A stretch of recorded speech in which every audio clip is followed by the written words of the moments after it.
Hello everyone. So today we are going to discuss the UPSC CSC Prelims 2020 economy questions. Moving on and discussing the questions. The first question we have is, what is the importance of the term interest coverage ratio of a firm in India?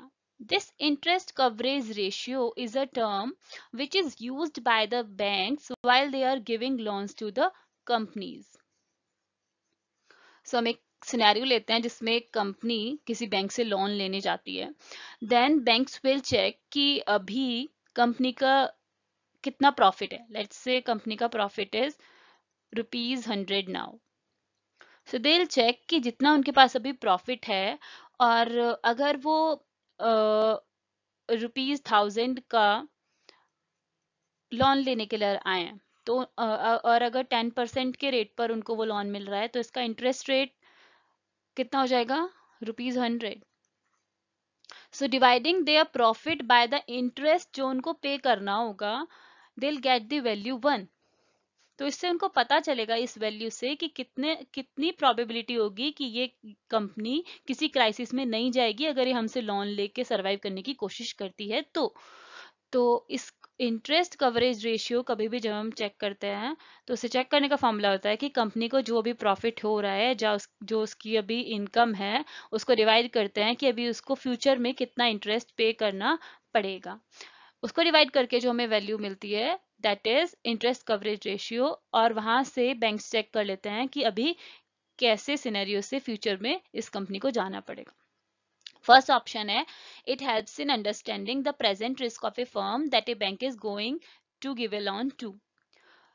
इससे उसको समझ में आ जाएगा bank को कि उसके पास present risk कितना है उस फर्म के पास, और इससे वो समझ सकते हैं बैंक्स इवेल्युएट कर लेंगे कि फ्यूचर में उस फर्म की या फिर उस कंपनी की रिस्क की प्रोबेबिलिटी कितनी है. नेक्स्ट ऑप्शन है, जितना ज्यादा बोरिंग फर्म का जो इंटरेस्ट कवरेज रेशियो होगा उतनी ही वर्स उसकी एबिलिटी है डेब्ट को सरवाइव करने की. अब हम देखते हैं कि हमने ऊपर वाला सिनेरियो देखा था जिसमें हमने देखा था कि उसका प्रॉफिट ₹100 है और उसको 100 का इंटरेस्ट रेट पे करना है, तो दिस वैल्यू इज 1. अब हम एक और सिनेरियो लेते हैं जिसमें एक कंपनी आई है लोन लेने के लिए जिसके पास ऑलरेडी इनकम ₹1000 की है, तो उसका प्रॉफिट इज ₹1000 और वो सिमिलरली ₹1000 का लोन डिमांड कर रही है 10% के रेट पे. तो उसको कितना इंटरेस्ट पे करना पड़ रहा है? ₹100. तो इंटरेस्ट कितना पे करना पड़ रहा है? ₹100. इसकी वैल्यू आती है हमारे पास 10. तो सेकेंड केस में हमने देखा कि वैल्यू ज्यादा है, इसका मतलब रिस्क नहीं है क्योंकि उसके पास ऑलरेडी इतना प्रॉफिट तो था. 1000 में से उसे सिर्फ ₹100 रेंट के लिए देने हैं या इंटरेस्ट के लिए देने हैं, यहाँ पे 100 में से 100 दे देने हैं. तो जितनी ज्यादा वैल्यू आईसीआर की आएगी बैंक्स के लिए उतना ही अच्छा है. तो इसका मतलब कोई रिस्क नहीं होगा ज्यादा उस फर्म को लोन दे देने में. तो थर्ड ऑप्शन तो ऑब्वियसली करेक्ट होना है, कि ऑब्वियसली रॉन्ग होना है, क्योंकि जितनी ज्यादा वैल्यू होगी इंटरेस्ट कवरेज रेशियो की उतना अच्छा सिनेरियो है. और हियर इट इज कि ये वर्स ऑप्शन में लिखा है कि worse scenario. It is not worse scenario, it is a good scenario. तो first and second option are correct. इसका मतलब कि अभी भी सिनेरियो को समझा जा सकता है उस फर्म के, और फ्यूचर के लिए हम इवेल्युएट भी कर सकते हैं.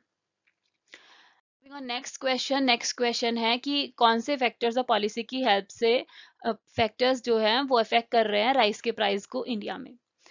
तो first option we have is जो हमारा एमएसपी होता है.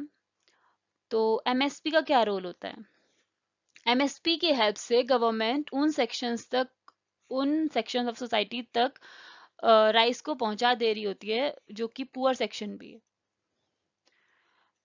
तो इसकी वजह से राइस का प्राइस लेट से ₹40 पर केजी होगा मार्केट में, लेकिन उन लोगों तक राइस का प्राइस ₹3 पर केजी ही दिया जाएगा.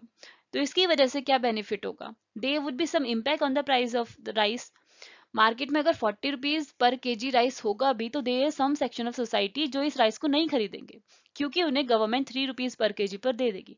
तो डिमांड ऑफ राइस इम्पैक्ट होगी इसकी वजह से. ओनली रिच सेक्शन ही या फिर वेल सेटल्ड सेक्शन ही ₹40 पर केजी पर उस राइस को खरीद रहे होंगे. बाकी सेक्शन को कम रेट्स में या एमएसपी वाले रेट में जिनको गवर्नमेंट दे रही होगी, उसकी वजह से मार्केट में इसका प्राइस और कम होने की चांसेस रहेंगे, बिकॉज डिमांड कम हो जाएगी, एज गवर्नमेंट ने वहां पर थोड़ा सा इन्वॉल्वमेंट दिखाया है। नेक्स्ट ऑप्शन इज गवर्नमेंट की trading.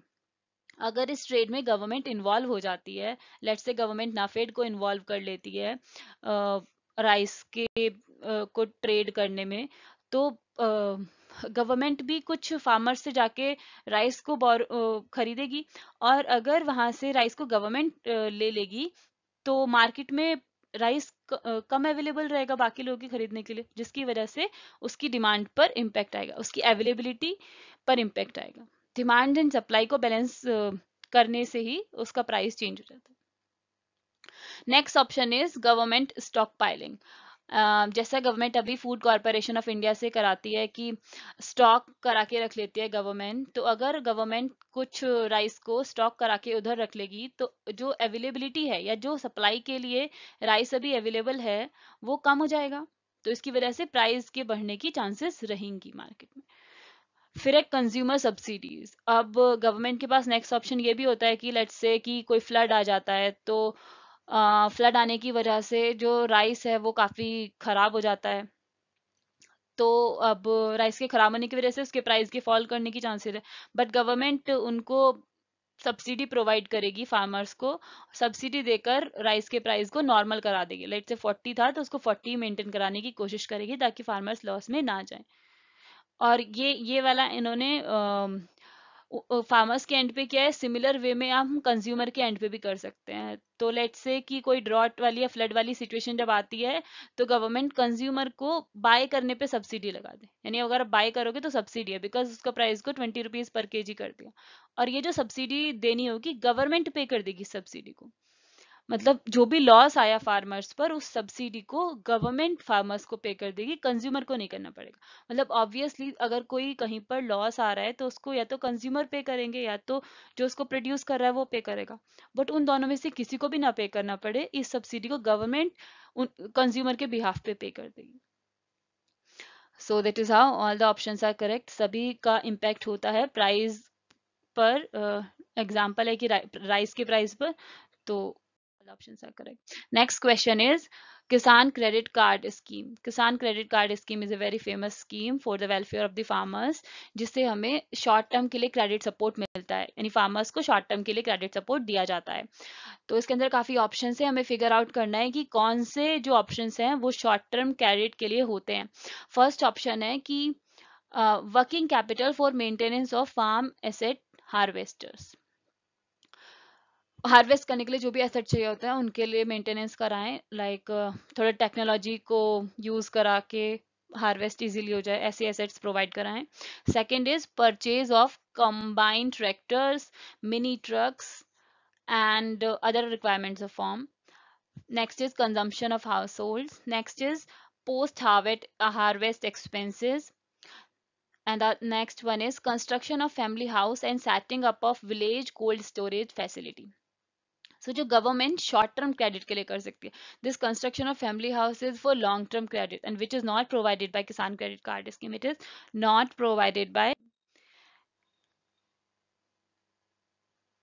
working. We are not providing the mini trucks and this much. We can manage the assets which are required, as we have seen in the solar power scheme that Kusum. Government is doing lot of efforts to for the maintenance of those things. So if something big or long term credit is provided, that is done with the help of Kusum. Long term credit is given to the farmers for setting up solar plants for the electricity in the fields. So it is long term is provided with the Kusum, not with the Kisan Credit Card Scheme. It is for the short term credit and for small purposes mainly. So the next one we have is consumption household. Obviously it is provided. Then we have post harvest expenses. It is also an option. So we have 1, 3 and 4 only.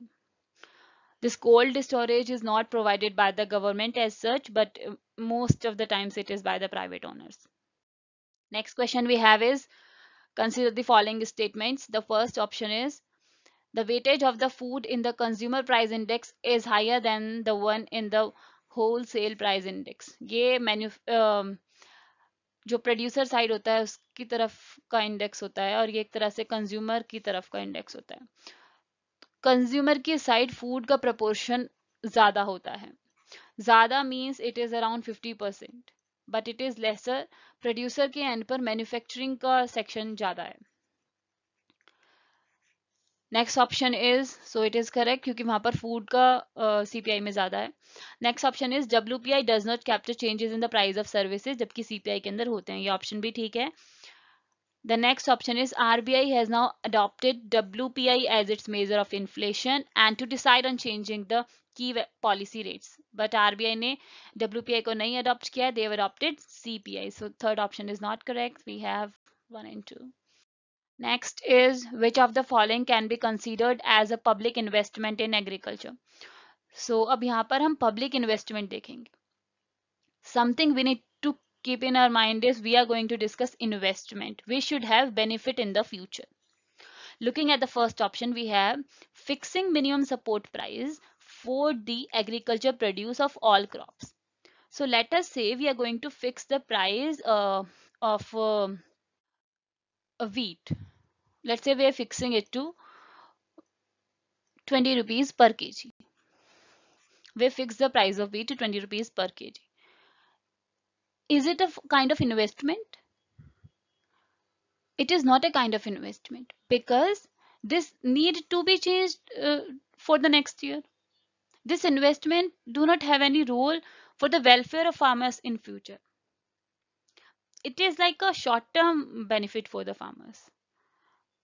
Looking at the next option, we have computerization of primary agriculture credit societies. So let us say we have computerized all the system, like how some loan is provided to the farmers, loan details, all the credit details, say Pradhan Mantri योजनाएं for like let's say PM Kisan Yojana. So details of the PM Kisan. If all the details are provided in this way, then this will be beneficial for the longer time as it will be helpful for providing the credits. जो भी हम government हमें credit दे रही है easily मिल जाएंगे, या फिर जो सोसाइटीज होती हैं वहां से फर्टिलाइजर्स जो फार्मर्स को दिए जाते हैं वो इजीली मिल पाएंगे। तो इससे फ्यूचर में इस इन्वेस्टमेंट से फ्यूचर में बेनिफिट्स हमको नजर आ रहे हैं। जो गवर्नमेंट अभी डिजिटलाइजेशन कर रही है या फिर कोई भी कंप्यूटराइजेशन कर रही है फार्मर्स के वेलफेयर के लिए, उससे फ्यूचर में कुछ अच्छे इंपैक्ट आने वाले हैं। तो it is a kind of investment, it is a good investment, future में इसका कुछ बेनिफिट है। Then we have social capital development. अगर फार्मर्स को ट्रेन किया जाता है कि आप अपनी एग्रीकल्चर को इस वे में कर सकते हैं, आप ये गार्डनिंग कर सकते हैं, आप कौन सी क्रॉप्स को ज़्यादा फेवर करें, आप फर्टिलाइजर यूज़ करें या नहीं करें, आप अपने वेस्ट प्रोडक्ट्स को कैसे फर्दर यूटिलाइज कर सकते हैं, वाटर के लिए आप किस मीडियम को यूज़ कर सकते हैं। सिमिलर वे में अगर फार्मर्स को ट्रेन किया गया, it's a good future investment, जिससे फार्मर्स फ्यूचर में अच्छे से एग्रीकल्चर कर पाएंगे, प्रोडक्शन पे भी इम्पैक्ट पड़ेगा। The next option we have is free electricity supply to farmers. This is a short term one. जैसे अभी हम शॉर्ट टर्म में बोल सकते हैं कि इलेक्ट्रिसिटी जो बिल आता है उसमें फार्मर्स को जो बिल पे करना होता है उसको गवर्नमेंट बोल दे कि आपको ये नहीं पे करना है। It is option. या फिर अगला ऑप्शन है कि जैसे पीएम कुसुम योजना चल रही है, कुसुम योजना में क्या होता है कि गवर्नमेंट उनको हेल्प कर रही है कि आप अपना सेटअप करो, मतलब गवर्नमेंट उनको हेल्प करके उन्हीं का सेटअप करवा रही है ताकि ये इन्वेस्टमेंट हो और जिसका फ्यूचर में लॉन्ग टर्म तक सपोर्ट मिल सके। It's a good step. तो this step is a kind of investment. Free electricity देंगे तो इन्वेस्टमेंट नहीं है, वो जस्ट सपोर्ट किया जा रहा है उनको। The next option we have is waiver of agriculture loans by the banking system. It is also a short term one. अभी वाला लोन वेव ऑफ हो जाएगा बट नेक्स्ट लोन पे सेम साइकिल चलती रहेगी, need to be waived off every time. But अगर उसी amount को जो वेव ऑफ किया उसी की जगह कहीं पे कोल्ड स्टोर बना दिया गया तो it can be use for a very long time और सभी फार्मर्स को उससे बेनिफिट होगा। So that is this. Now next option is setting up of cold storage facilities by the government. This is the one. This is a long-term beneficial. So we have 2, 3, and 6. Question. With reference to the Indian economy, consider the following statements. Commercial paper is a short-term unsecured promissory note. Commercial paper mainly corporates sign करते हैं and it is a short term one. Next option is certificate of deposit is a long term instrument issued by RBI to a corporation. So जो certificate of deposit है ये corporates भी sign कर सकते हैं या फिर इंडिविजुअल्स भी साइन कर सकते हैं, but this document is short term. This is not long term, this is short term. This is not correct. This is short term. Call money is a short term finance used for the interbank transactions. Call money is work like this. Let's say there is a situation in which this is SBI Bank and HDFC Bank. तो अभी का scenario है कि HDFC bank को SBI से loan लेने लिया. तो HDFC ने SBI से एक लोन लिया जिसको कॉल मनी मार्केटिंग हम बोलेंगे, जिसके अंदर उसने 100 रुपीज लिए फॉर 7 डेज और वहां मेंशन कर दिया कि इसका interest rate is 7%. So 7 days के बाद इसको वापस रिटर्न करना पड़ेगा ये अमाउंट SBI को.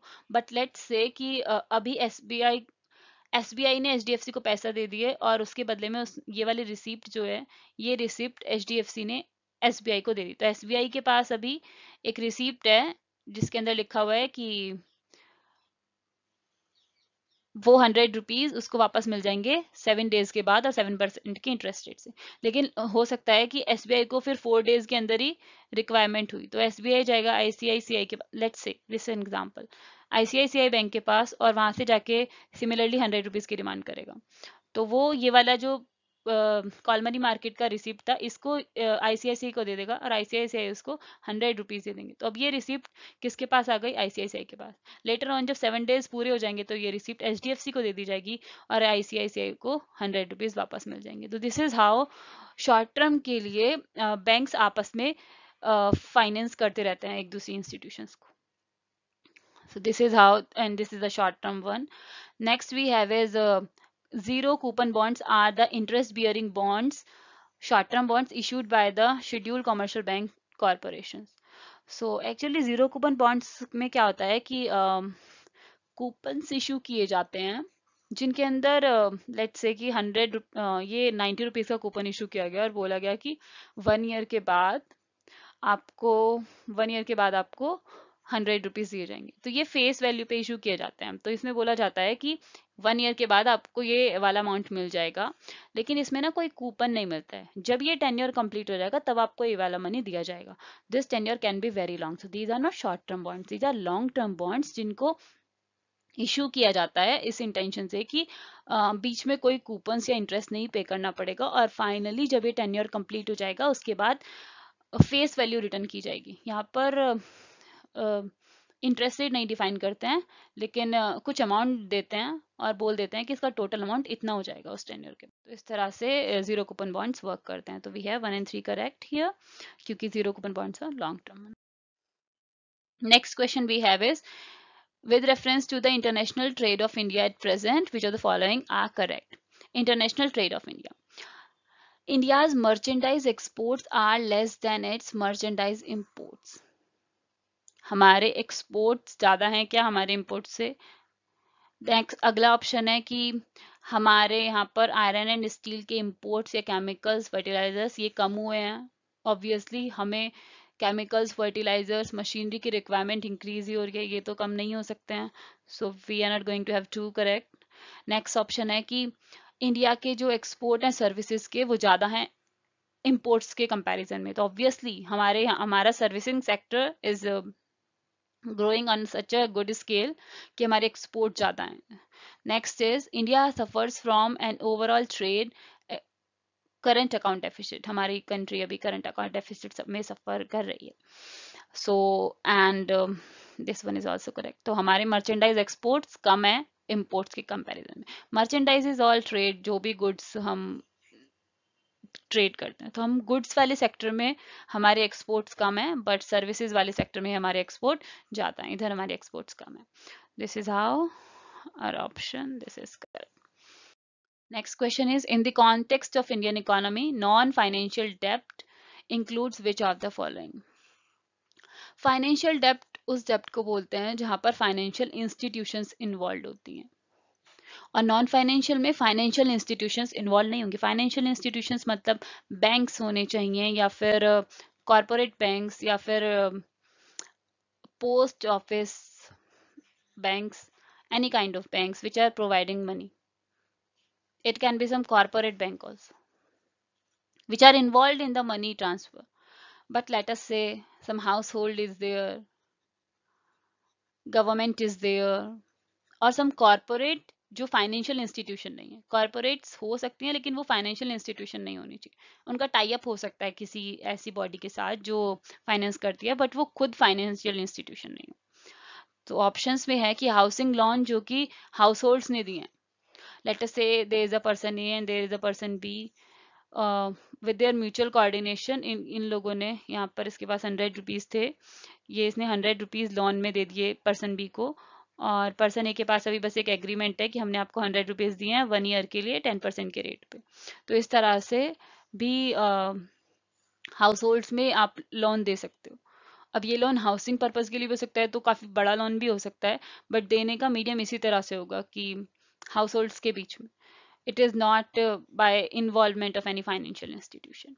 सो ये नॉन फाइनेंशियल डेप्ट है, ये क्योंकि किसी इंस्टीट्यूशन का पार्ट नहीं बनेगा ये वाला लोन, म्यूचुअल कोऑर्डिनेशन से ही लोन बस चलता जाएगा। नेक्स्ट इज ट्रेजरी बिल्स, जो गवर्नमेंट के ट्रेजरी बिल्स होते हैं, ये फाइनेंशियल डेप्ट का पार्ट नहीं बनेंगे क्योंकि इसमें कोई फाइनेंशियल इंस्टीट्यूशन इन्वॉल्व ही नहीं हो पाएगी, गवर्नमेंट का बिल होता है, और government to direct to people.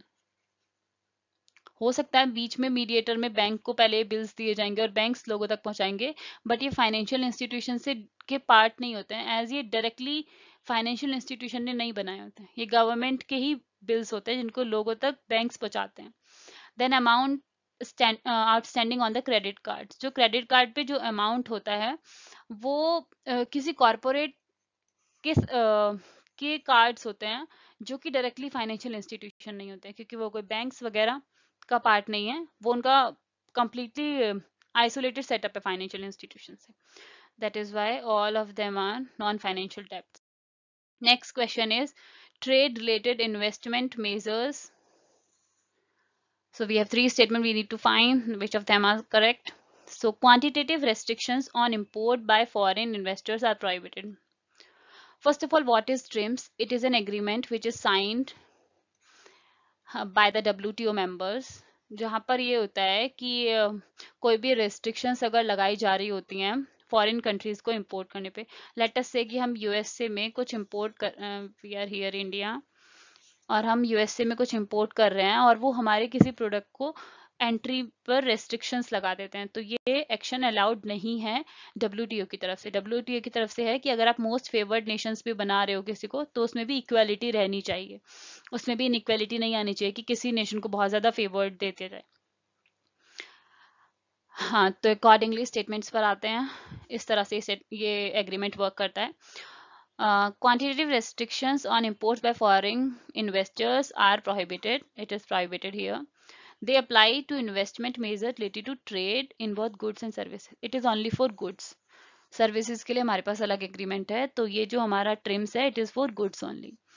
Next statement is they are not concerned with the regulation of foreign investment. ये obviously regulation से के लिए नहीं है, सिर्फ कंडीशन लगाई जा रही होती है कि आप ऐसा नहीं कर सकते हैं, बट इट्स नॉट अबाउट कि आप रेगुलेट कर रहे हो किसी कंट्री के ट्रेड को।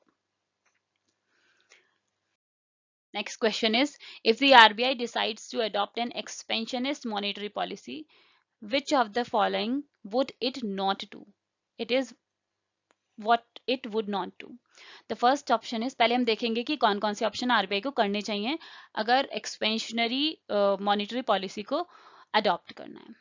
सो cut and optimize statutory liquidity ratio.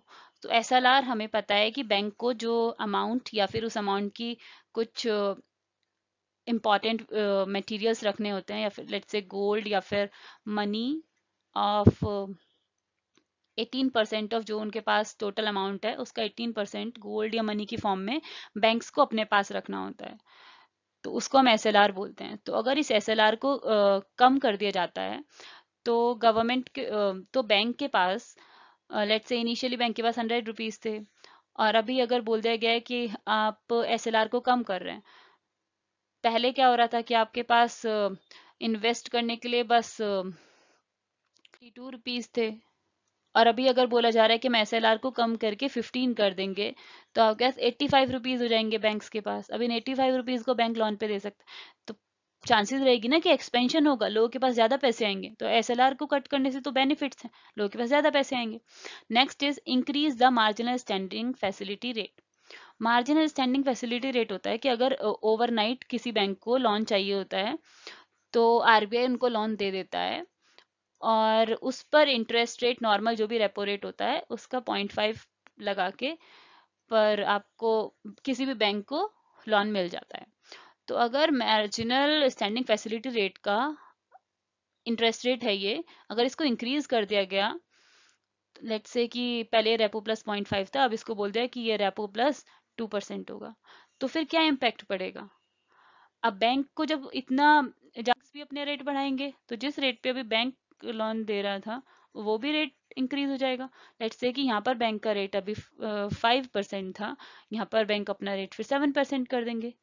तो अब लोग तो नहीं कोशिश करेंगे कि बैंक से लोन लें, बिकॉज रेट इंक्रीज हो रहा है। अगर बैंक का रेट इंक्रीज होता है तो प्रोबेबिलिटी होती है कि लोग जाके डिपॉजिट करना स्टार्ट करते हैं, तो ये एक्सपेंशन पॉलिसी नहीं होगी, जस्ट अपोजिट ऑफ एक्सपेंशन हो जाएगी।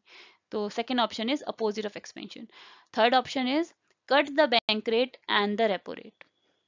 अगर रेपो रेट आरबीआई कट कर देती है, रेपो रेट लेस हो गया, लेट्स से रेपो रेट पहले 4 था, अभी 3 कर दिया, तो 3 हो गया, इसका मतलब बैंक रेट पहले 5 होगा, तो बैंक रेट अब कितना हो जाएगा? 4 हो जाएगा। तो अब चांसेस रहेंगी कि लोग इजीली लोन ले लेंगे, क्योंकि अभी इंटरेस्ट रेट 5 to 4 हो चुका है। तो ऐसे ही अगर आरबीआई रेपो रेट को कम कर देती है तो उसका अच्छा इम्पैक्ट होता है, एक्सपेंशन मिल रहा होता है, क्योंकि लोग अब इजीली लोन ले सकते हैं क्योंकि इंटरेस्ट रेट कम हो गया। तो थर्ड ऑप्शन इज एक्सपेंशन में अच्छा सपोर्ट करेगा, फर्स्ट ऑप्शन भी करेगा। तो जो हमारा सेकंड ऑप्शन है ये अपोजिट है, ये एक्सपेंशन इसको नहीं सपोर्ट करेगा। हमारे में कहा है कि कौन सा नहीं करेगा, तो second option is correct. And the next question is that with the reference to the Indian economy in 1991 economic liberalization, consider the following statement. So first option is workers productivity increased in the urban areas while it is decreased in rural areas। जबकि जो PLFS का सर्वे है उसके according worker productivity urban and rural दोनों areas में increase हुई है। Productivity in both of the areas, urban as well as rural areas. This option is not correct. The next one is percentage share of the rural areas in the workforce steadily increased. Percentage share of the rural areas in the workforce is steadily increased. Actually, after this urbanization, what has happened is rural people started to migrate to the urban areas. So urban का जो workforce है that is steadily increased. But जो rural की workforce है that is not steadily increased. So this option is also not correct. Next one is in rural areas the growth in the non-farm economy increased. Obviously abhi rural sector mein other parts are also there, except this farm activities also. So like government ke programs, various programs like for the road construction, for water supply to everyone, for constructing various buildings, for constructing government buildings also, for further development activities, construction of schools is going on. So there are various activities are going on by which more people are involved in non-farm activities also in the rural areas. Next option we have is growth in the rural employment decreased. So actually rural employment में growth rate थोड़ा कम हुआ है. That's why this option is correct. The rate at which it is growing before is now decreased because rate of growth is better in case of urban areas. बहुत तेज hike हुआ है because of urbanization. Next question is consider the following statement. The first option is in the terms of short-term credit delivery to the agriculture sector, district central cooperative banks deliver more credit in comparison to the regional rural banks. Actually अगर हम agriculture sector का total loan देखें तो scheduled bank सबसे ज़्यादा loan दे पाते हैं, scheduled commercial banks, these are the one जो सबसे ज़्यादा क्रेडिट अवेल कराते हैं to the agriculture sector. So this option is not correct, क्योंकि इसमें बोला है कि जो डिस्ट्रिक्ट सेंट्रल कोऑपरेटिव बैंक्स हैं वो ज़्यादा लोन दे पा रहे हैं, बट कॉमर्शियल बैंक्स ज़्यादा लोन दे पाते हैं एग्रीकल्चर सेक्टर को. Next option is one of the most important functions of DCCB is to provide funds to the primary agriculture credit societies. तो प्राइमरी एक्चुअली ये हायर किस तरह से होती है कि स्टेट लेवल पे पहले कोऑपरेटिव सोसाइटी होती है, उसके बाद डिस्ट्रिक्ट लेवल पे होती है district central cooperative society, and then next होती है प्राइमरी एग्रीकल्चर क्रेडिट सोसाइटी.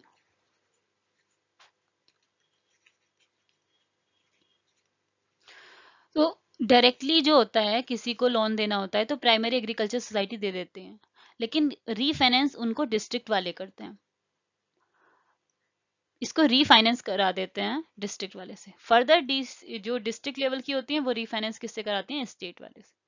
तो डायरेक्टली कौन दे रहा होगा फार्मर्स को, primary agriculture credit societies, but indirectly refinance होगा डिस्ट्रिक्ट से फिर स्टेट से. तो इंपॉर्टेंट फंक्शन डीसीसीबी का है कि वो प्रोवाइड करते हैं funds to the primary agriculture credit societies. It is correct, क्योंकि हायरार्की कुछ इस तरह से होती है. Next question is, if another global financial crisis happened in the near future, which of the following actions policies are most likely to give some immunity to India?